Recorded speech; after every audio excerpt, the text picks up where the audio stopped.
Hello, welcome, नमस्ते, स्वागत है आप सभी लोगों का आपके अपने यूट्यूब चैनल नारायण कॉर्नर में। मैं नारायण आपका स्वागत करता हूँ और आशा करता हूँ कि आप सभी लोग स्वस्थ और सुरक्षित होंगे। आओ कुछ नया सीखो कि आज के इस भाग में जो मैं पिछली बार वीडियो लेके आया था उसी का ये नेक्स्ट पार्ट है। अगर आपने लोन लिया है और वो लोन आप नहीं चुका पा रहे तो बैंक क्या करता है, आपके क्या राइट्स हैं, क्या-क्या पॉलिसीज हैं अलग-अलग लोन्स को लेके और किस तरीके से कलेक्शन एजेंसीज जो आजकल जो गलत तरीके अपनाती हैं, आपके साथ धोखा करती हैं, आपको डराती हैं। धोखा मैं इसलिए कह रहा हूँ क्योंकि कुछ इन्होंने गुंडे टाइप पाल रखे हैं, जो आपको आपके राइट से भटका के और बहुत बदतमीजी से बात करते हैं। बहुत सारे लोगों को इसका एक्सपीरियंस हो चुका होगा और ये एक एक तरीके से एक ऐसा ट्रैप है। देखिए, लोन आपने लिया, तब मिला जब आप एलिजिबल थे। बैंक ने कोई एहसान नहीं किया, आप बैंक को ईएमआई दे रहे हैं, आपने भी कोई एहसान नहीं दिया। लेकिन जब अगर ईएमआई बाउंस हो जाए तो एक होता है विलफुल डिफ़ॉल्ट, एक होता है सिचुएशनल डिफ़ॉल्ट।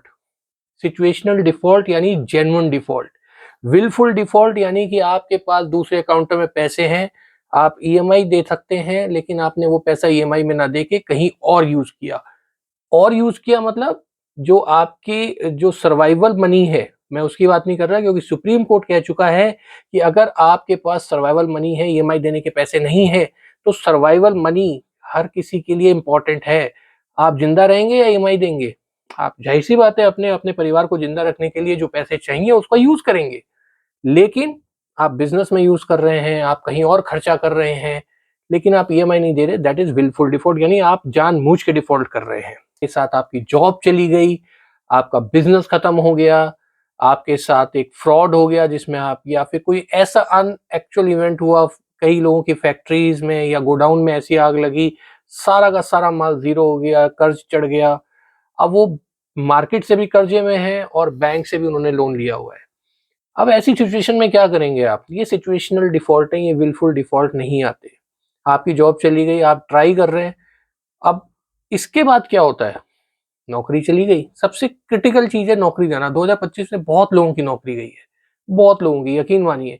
और नहीं भी गई तो लोगों ने ऐसा-ऐसा, मैं क्या बताऊँ कि उनकी 1-1 लाख रुपए सैलरी थी, आज वो 40-40, 50-50 हज़ार की नौकरी पे भी करने के लिए रेडी हैं कि कम से कम कुछ ईएमआई निकलती रहे, हमें इन कलेक्शन से बचना है। देख रहे हैं आप क्या हो रहा है लोगों के साथ, लोग कह रहे हैं कि हम कहाँ जाएँ? हम कहीं जा भी नहीं सकते और ये जो सड़क छाप गुंडे इन्होंने रख रखे हैं, I am really mean it. मेरे पास इनकी रिकॉर्डिंग्स है, किस तरीके से बात करते हैं, क्या टेक्स्ट लिखते हैं और जैसे ही आप इनको कानून बताते हैं ना जो आपके राइट्स है, ये भागते खड़े होते हैं। ये पीछे मुड़ के नहीं देखते फिर। आज हम चर्चा करेंगे कुछ खास बिंदुओं पे, फिर क्योंकि ये वीडियो बहुत लंबी हो जाएगी, आधे घंटे से ज़्यादा की वीडियो बन जाएगी। आज की इस वीडियो में मैं सिर्फ आपको कुछ चीज़ें बताऊँगा जो बहुत इंपॉर्टेंट है। सबसे पहले देखिए, अगर आपकी ईएमआई बाउंस हो गई है, मैं अनसिक्योर लोन्स की बात करता हूँ, सिक्योर लोन्स को हम दूसरी वीडियो में मैं आराम से मैं उसके लिए थोड़ा बताऊँगा। अगर आपका अनसिक्योर लोन है, पर्सनल लोन है, क्रेडिट कार्ड है, आपका कोई ऐसा लोन है जो बिज़नेस लोन आपने विदाउट एनी कोलेटरल लिया है और अगर उसकी ईएमआई बाउंस हो जाती है, पहली ईएमआई से लेकर के तीसरी ईएमआई तक, कि आप एक अच्छे क्लाइंट हैं, आपकी हो सकता है गलती से हो गई हो या कुछ इवेंचुअल ऐसा हो गया हो। ये बैंक के मैनुअल्स में, ये आरबीआई मास्टर डायरेक्शंस में है, ये सुप्रीम कोर्ट्स के बहुत सारे डिसीजंस में है। मैं बताता हूँ आपको आपके अधिकार क्या हैं। एक ईएमआई से लेकर के तीसरी ईएमआई तक बैंक आपको एनपीए घोषित नहीं कर सकता। एनपीए मतलब नॉन परफॉर्मिंग एसेट। तो अगर आप परफॉर्म नहीं करेंगे यानी आप इंटरेस्ट नहीं देंगे तो आपके लिए, आप उसके बैंक के लिए बेकार है। अब अगर आप लोन 3 ईएमआई नहीं दे रहे, कंटिन्यूअसली 3 ईएमआई नहीं दे रहे, कुछ भी आप पैसा नहीं दे रहे हैं, तो आप एनपीए घोषित किए जा सकते हैं 3 ईएमआई के बाद। हो सकते हैं, राइट? अब आपको बैंक कहता है पहली ईएमआई बाउंस हुई, आपके पास हल्के-फुल्के फ़ोन आते हैं, लेकिन वो हल्के-फुल्के होते नहीं हैं। बहुत सारे मेरे कुछ और भी साथी हैं जिन्होंने यूट्यूब पे बताया है कि हल्के-फुल्के फ़ोन आते हैं, लेकिन पहली ईएमआई बाउंस होने के बाद ही आप पे कॉल्स का जो एक दायरा है वो इस कदर हो जाता है कि आपकी ईएमआई बाउंस हो गई है। पहले हफ्ते तक आपको ऑलमोस्ट दिन में एक लोन पे 5 से 7 कॉल आते हैं, पहले हफ्ते में बाउंस होने के बाद। दूसरे हफ्ते में ये डबल हो जाते हैं, तीसरे हफ्ते और चौथे हफ्ते में तो ये नीचता पे उतर आते हैं। हर आधे घंटे का रिमाइंडर होता है इनके पास, हर आधे घंटे में आपको अलग-अलग नंबरों से सेम बैंक की कॉल आएगी। हर कॉलर आपसे कहेगा कि सिस्टम जनरेटेड कॉल है, आपकी ईएमआई बाउंस हो गई है, आपका सिविल खराब हो जाएगा, आपका ये हो जाएगा, आपका वो हो जाएगा, 10 तरीके की बातें करते हैं। और उसके भी बाद पीटीपी लेते हैं, पीटीपी प्रॉमिस टू पे। आप कहते हैं कि मैं कोशिश कर रहा हूं कि मैं कहीं से भी अरेंज करिए, हमें पैसे चाहिए, आप पैसे शाम तक दे रहे हैं। मतलब इस कदर आपको मेंटली प्रेशर कर देंगे कि आप कहेंगे कि भाई साहब मैं तो पागल हो गया। और हर आधे घंटे बाद जो शख्स है उस बैंक का, वो एक ही स्टोरी बोलेगा, सर मेरे को नहीं पता, आप बता दीजिए क्या रीजन है। आप कहेंगे मैंने सुबह 4 लोगों को बता दिया है, सर ये सिस्टम जनरेटेड कॉल है, मुझे नहीं पता। एक्चुअल में ये एक ही कलेक्शन एजेंसी के कुछ नुमाइंदे होते हैं जिन्हें हर आधे घंटे बाद ये लीड सर्कुलेट की जाती है। आप इनसे कलेक्शन एजेंसी का नाम पूछेंगे ना, ये आपको कभी नहीं बताएंगे, फ्रॉड पकड़ा जाएगा ना इनका। दूसरा, अगर आपके मल्टीपल लोन बाउंस हुए हैं तो यही क्रम को, यानी कि एक लोन तीसरे या चौथे हफ्ते में आते आते, यानी ईएमआई बाउंस हो आपकी 5 तारीख को हुई है, तो 25 से 30 तारीख तक के बीच में आते आते ये इतना कॉल करने लग जाएंगे, हर आधे घंटे में एक कॉल आ रही है। और अगर आप मान लीजिए कि सुबह 8 बजे से लेकर के शाम के 7 बजे तक कॉल आती है इनकी, आप हर आधे घंटे में मल्टीप्लाई कर सकते हैं कितने लोन है, और आएंगी ही आएंगी कॉल्स। और आप एक कॉल उठाएंगे, 2-3 ये आपस में सब मिले हुए हैं। ये आप ये दूसरे को बताएँगे, हाँ, ये फ़ोन उठा रहा है, इसने ऐसे बोला था, इसने। अच्छा, आप चेक कर लीजिएगा, कुछ जो लोग हैं, मैंने खुद चेक किया है, मैंने सुबह बोला कि मैं आपको आज 12 तारीख है, मैं 17 तारीख तक दूँगा।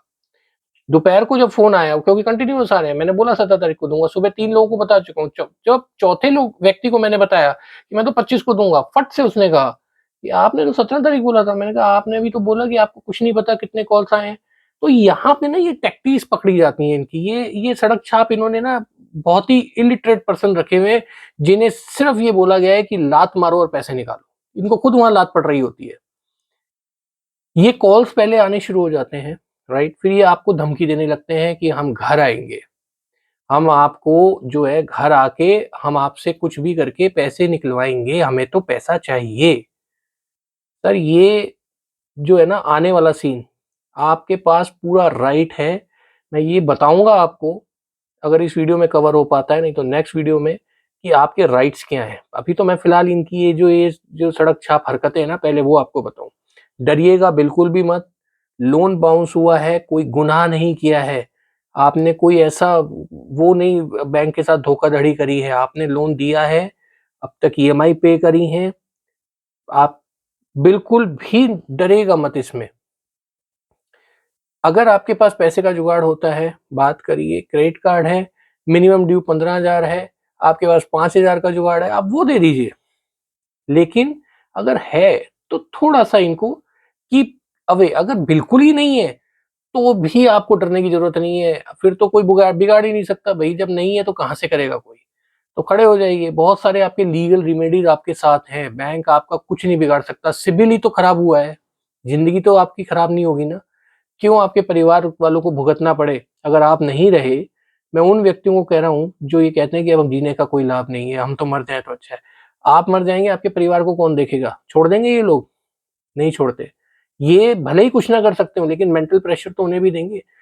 आपको ये खड़े रहना है कि मैं खड़ा हूँ अपने परिवार के आगे, बैंक वालों के, ये जो रिकवरी वाले हैं ना टटपुंजिए, इनके और अपने परिवार के बीच में आप खड़े रहिए अडिग होके। और यकीन मानिए, जब आपको अपने अधिकार पता होंगे, तो ये सब लोग भागते नज़र आएँगे। घर पे आने की permission, bank visit letter, ID card. अब आईडी कार्ड तो 36 लोगों के होते हैं। आप उससे कहिए कि आपका आईडी कार्ड है, ठीक है। आप बैंक से या कलेक्शन एजेंसी, जिसका भी आपका आईडी कार्ड है, आप दे दीजिए, फ़ोटो खींच लीजिए। और उस बैंक ने या उस एजेंसी ने उस व्यक्ति को विज़िट की परमिशन दी होनी चाहिए। अब आपका क्रेडिट कार्ड है, विज़िट लेटर पे ये लिखा होना चाहिए कि आप इस क्रेडिट कार्ड के लिए जा रहे हैं, इस व्यक्ति के पास जा रहे हैं, ये हमारी कलेक्शन एजेंसी का ऑथराइज़्ड पर्सन है और ये आपके घर पे विज़िट करेगा। पीसफुली मैनर में ये आपसे सारी चीज़ें जानने की कोशिश करेगा और आपको समझाएगा कि आपको ईएमआई क्यों देनी चाहिए, वगैरह, वगैरह, वगैरह। कोई भी व्यक्ति आके ना तो पड़ोसी से बात कर सकता है, ना ही आपको ह्यूमिलिएट कर सकता है, ना ही आपके इस लोन के बारे में आपके आस-पड़ोस को अवगत करा सकता है। ये आपका राइट है। वो सिर्फ़ आपसे बात करेगा और उसे बड़े पीसफुली मैनर में बात करनी है। सोशली, मेंटली, फिजिकली कहीं पर भी कुछ डैमेज अगर होता है तो वो बैंक के खिलाफ कार्रवाई करने के लिए पर्याप्त सबूत है, पर्याप्त कारण है, तो आपको डरना नहीं है। व्यक्ति आता है, आप बोलिए आप मेरे को विजिट लेटर दीजिए, मेरे नाम से, मेरे क्रेडिट कार्ड से, मेरे पर्सनल लोन का उसमें नंबर होना चाहिए, राइट? और आपका नाम और उस व्यक्ति का नाम जो विजिट करने आ रहा है वो होना चाहिए। फिर एक होता है डीआरए, यानी कि डेप्ट रिकवरी एजेंसी का लाइसेंस। डीआरए, बैंक आपके किसी भी कलेक्शन एजेंसी को डीआरए का लाइसेंस देता है कि हाँ जी, मैं आपको लाइसेंस दे रहा हूँ, आपके पास बैंक का या आपकी एक ना एजेंसी है, हमारी डेप्ट रिकवरी एजेंसीज के लिए ना एक लाइसेंस की व्यवस्था की गई है जिसे हम डीआरए कहते हैं, डेप्ट रिकवरी एजेंसी। उसके लिए इन्हें 100 घंटे की ट्रेनिंग पूरी करनी पड़ती है। वो ये करते नहीं है, सिर्फ चले जाते हैं गाली गलौज करने के लिए। ये आपके राइट हैं, डीआरए के लाइसेंस की कॉपी आप मांग सकते हैं। ये 3 चीजें जब आप देख लें तब उसे घर में एंट्री करने दीजिए, वरना घर में बैठा के चाय पानी पिलाने की कोई जरूरत नहीं है। आप उसको बता के आपकी सारी वीडियो की रिकॉर्डिंग कर सकते हैं, ये आपका राइट है, क्योंकि आप देख रहे हैं कि आपके पास कोई रिकवरी एजेंट आया है और ये सुनिश्चित कर सकते हैं कि वो ठीक से बात कर रहे हैं, नहीं वो आपसे अभद्र तरीके से बात नहीं कर सकता। ये आपके राइट हैं, ये सुप्रीम कोर्ट ने ऑलरेडी बहुत सारी जजमेंट में बोला है कि आप ह्यूमिलेट करके पैसा नहीं ले सकते। दूसरा, ये एक सिविल मैटर है, ये क्रिमिनल मैटर कभी नहीं हो सकता। कोई कहता है ना मैं पुलिस लेके आ रहा हूँ, मैं आपके यहाँ पे ये कर रहा हूँ, वो कर रहा हूँ। समझ जाइए टटपूंजे सड़क छाप लोग हैं जिन्हें ना तो कानून की परवाह है, समझ भी नहीं है, परवाह तो छोड़ दीजिए, समझ ही नहीं है। जब आप बोलेंगे ना कि ये सिविल मैटर है, क्रिमिनल मैटर नहीं है, किस सेक्शन में आप कर रहे हैं, 318, 316 बीएनएस की जो धारा है उसमें करेंगे, या सेटलमेंट एंड पेमेंट एक्ट के थ्रू 25 का जो सेक्शन है ईसीएस बाउंस का, उसमें, ये किसी भी मैटर में क्रिमिनल प्रोसीडिंग नहीं हो सकती आपके ऊपर। और क्रिमिनल प्रोसीडिंग में ही पुलिस आती है, लोन रिकवरी में कभी पुलिस नहीं आती। तो डरना किस चीज का है? तो ये कुछ चीजें हैं जो आपको पॉइंट्स याद रखने चाहिए। आज मैंने आपको बताया कि विजिट और ये कलेक्शन, आप देखिए फोन उठाने के लिए बाध्य नहीं है। आपने एक फोन उठाया सुबह, आपने बता दिया अपना कारण, वो उनके पास रजिस्टर्ड हो गया। ये बोलते हैं ना कि आपके ये हम लोग रिकॉर्ड कर रहे हैं, आप भी बोल दीजिए मैं भी रिकॉर्ड कर रहा हूँ आपकी बात, कोई दिक्कत नहीं है।